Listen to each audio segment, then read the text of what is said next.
अस्सलाम वालेकुम, मिस कवल शाह आपके साथ हैं। बच्चों, आज हम उर्दू का हर्फ ज़ा पढ़ना सीखेंगे। ज़ा आपने पहले एक ऊपर लाइन लगाएंगे, फिर नीचे लेके जाएंगे। ज़ा के ऊपर 3 नुक्ते। ज़ालाबारी, ज़ालाबारी, ज़ालाबारी।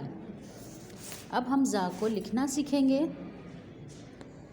ऊपर से नीचे आपने एक लाइन लगाएंगे, इसे नीचे लेके जाएंगे और इसके ऊपर आपने 1 2 3 नुक्ते लगाएंगे। ज़ा, एक लाइन लगाएंगे, नीचे लेके जाएंगे और इसके ऊपर आपने 3 नुक्ते लगाए। ज़ा, बिल्कुल इसी तरीके से यहाँ भी बनाएंगे, 3 नुक्ते लगाए आपने।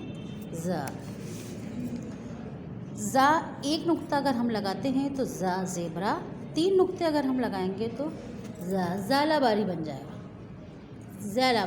ज़ालाबारी। मिलते हैं नेक्स्ट क्लास में। अल्लाह हाफिज़।